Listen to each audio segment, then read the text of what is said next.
రోజు నేను ఇంటికి పొలం నుంచి గుమ్మలు వచ్చేస్తానండి.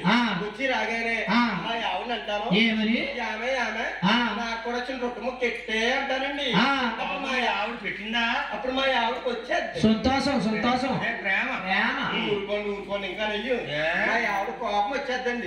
కోపం వచ్చేద్ది. వచ్చి ఏమంటదంటే, ఆవిడండి మీరు ఎంతో చల్లగా ఉండాలని మీ గురించి ఉపాసాలు ఉన్నారా, మీరేమో రొట్టె ముక్క ఎట్టమన్నారా, ఈ రొట్టె అంతా నాకేనండి. నాకేదే మీకు ఉందండి. ఎక్కడ మధ్యాహ్నం మిగిలిపోయిందండి. అత్యాసరా పచ్చి పులుసుని అమ్మా ఆడోళ్ళకి ఏడు వేడు తిని మగోళ్ళు చల్లారిపోయింది. నీకు చల్లనమా చల్లదనమే మంచిది. అలాగే చెయ్యాలి. అమ్మా ఉపాసాలు అంటే అలా ఉంటాయమ్మా ఆడవారి. అలాంటి ఉపాసం కాదు. యానపెంకన్న జన్మించాడు, తల్లి దగ్గర పిలిచింది. ఓ యానపెంకన్న ముందు కలియుగంలో తెలుసుకుంది. కలియుగం మానవులందరూ మిమ్మల్ని పూజించాలంటే ఈ రోజు నుంచి తోపు దివ్యమోత్సవాలు ఉండాలి, ఉపాసం ఉండాలి, తడి మడి ఉండాలి అని కార్తీక ఏకాదశి నాడు 7 గ్రహణాథమ్మల్ని స్నానం చేయించి పట్టుబట్టలు కట్టబెట్టి దేవుడి కాడ కూర్చోబెట్టింది. వరసగా తల్లి పూజ చేస్తుంది. యానపెంకన్న ఆలోచిస్తున్నా, తల్లి ఎంతసేపు చూసినా పత్తి పూజ చేయమంటారు. పట్ట పూజ లభించేలాగా లేదని ఆకలేస్తుంది అని ఆకలేసేస్తుందని అనుకుని ఆ వడపప్పు కొంత చూసాడు. దేవుడి కాడ వడపప్పు ఉందండి. 3 ముద్దలకి సిమ్మింగ్ చేసాడు. వడపప్పు తింటే ఆకలి తీరిందా బాబు? ఆకలి తీరలేదండి. స్థిరంగా వంటగదిలోకి వెళ్ళి పుట్టి మీద ఉన్న సెల్లు కూడా కింద దించుకుని ఆ సెల్దానం కూడా తినేసాడు. 3 ముద్దల కింద తిన్నాడు. తల్లి చూసింది, యానపెంకన్న నేను ఉపాసం పెట్టేనా, సెల్దానం తింటావా, నా గర్భవాసాన్ని తగ్గవుడు కాదు, పుట్టినా కాని తగ్గవుడు పెరిగినా కాని వంశంలో ఉన్న తగ్గవుడు కాదు అని 4 దిశలో పార చూసి జ్ఞానం అనే ప్రాంతీయ పెంపకం ఇచ్చింది. ఆ రోజు నుంచి ఈ రోజు వరకు కూడా పుట్టాడు యానపెంకన్న. యానపెంకన్న ఆ రోజు వెంకన్న బాబు దొంగసారిగా సల్లను తిన్నాడు కాబట్టి కీర్తన ఎలా ఉంటదయ్యా, తల్లు మల్లు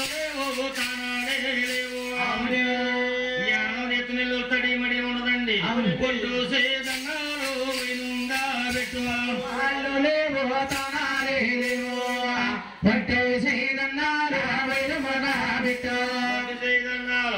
పెడతారు. ఎవరు బాబు? వాళ్ళనే అసలు కూడా జంతువులు అంటారు. జంతువులు శిఖడీలు కాదురా, అగ్ని కుల క్షత్రియులు. వాళ్ళే మరకాళ్ళు అంటామని, వారే పల్లీలు అంటారు. యానపెంకన్న కృతజ్ఞంగా వస్తారు. కృతజ్ఞంగా వస్తారు. ఒక చేతిలో బుట్ట ఉంటుంది, భుజాన వల ఉంటుంది. యానపెంకన్న కృతజ్ఞంగా వచ్చి, ఓ యానపెంకన్న మా బుట్టలో ఉన్న చేపలన్నీ అమ్మిడిపోయి 505 రూపాయలు మాకు వచ్చినాయి అనుకో, 500 మేము తీసుకుంటాం, 5 రూపాయలు ఉండిలేస్తామని చెప్పి ఆ యానపెంకన్న ఒంటి చేతితో దండం పెట్టుకుంటారండి. చాలా దూరం యానం పేరు పడ్డారు.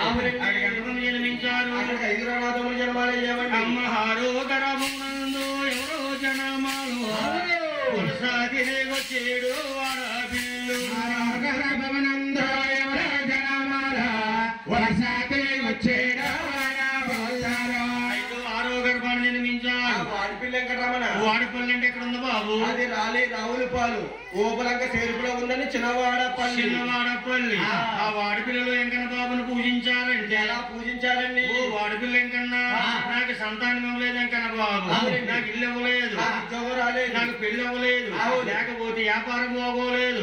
అన్ని వాడిపిల్ల వెంకన్న బాబుని మనసులో కలుసుకోవాలి. ఒక తెల్ల బట్ట తీసుకోవాలి, 4 వైపులా పసుపు కుంకుమ రాయాలి, మధ్యలో దక్షిణం ఇయ్యాలి, దేవుడి దగ్గర పెట్టుకోవాలి.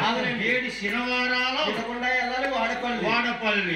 ఆ వాడపల్లి వెంకన్న బాబు 7 వారాలు దర్శించుకుని 8వ వారం మానేసి 8వ వారం వెళ్ళి వెంకన్న బాబుకి అభిషేకం చేయించాలి. పెళ్ళంటే సంతానం అంటే ఇల్లంటే ఉద్యోగం అంటే 7 శనివారాల దేవుడు వాడపల్లి వెంకన్న అని పేరు పొందాడు. చాలా దూరం పేరు పడ్డాడు.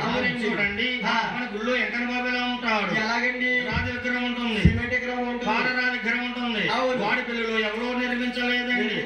గోదావరిలో కొట్టుకొచ్చాడు తెప్ప మీద. అది మంచి గంధమాను ఎర్రగా ఉంటుందండి, ఎర్ర చందనం. అది వెంకన్న బాబు. మన దేవుడు ఎలా కనిపిస్తున్నాడు చూడండి. ఎలాగండి? ఒక చేతు అభిమిస్తుంది, ఒక చేయి ముఖాల్లోకి చూపించింది. ముఖాల్లోకి ఉన్న చెయ్యి ఏమిటంటే ఇంత పాపాల్లో మీకు ఎక్కడ దాకా వచ్చినా ఇంకా పైకి రానని చెబుతుంది. ఈ చెయ్యి ఎందుకంటే వెంకన్న బాబు వాడపిల్లలో వెంకన్న బాబుకి గజ ఉంటుందండి. అందుకే భక్తుల కోరిన కోరికలను తీరుస్తున్నాడు వాడిపిల్ల వెంకన్న బాబు. గోవిందా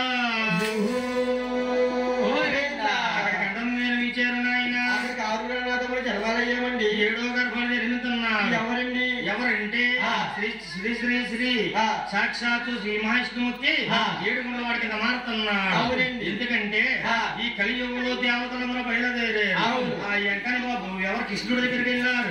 ఓ కృష్ణ భగవాన్, కలియుగం మొదలైపోయింది, పాపాలు పెరిగిపోతున్నాయి, అవతారం మారమన్నారు.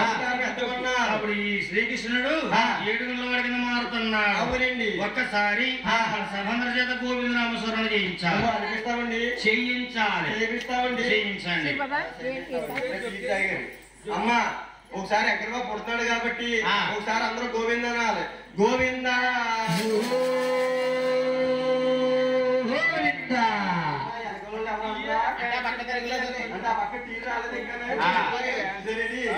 ఇంకోసారి గోవింద అనాలి. గోవింద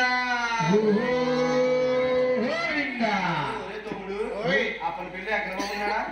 ఆ ఎక్కడ బాబు కానీ ఏర్పడి ఉంటుందా? అబ్బాయి పందిరి దాటి వెళ్ళలేదు. తిరుపతి వినపడుతుంది. ఒక్కసారి ఇంకోసారి గోవింద అమ్మా. గోవింద అయితే నాయన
ఉయ్యాలో బాలరా గోవింద అన్నారు.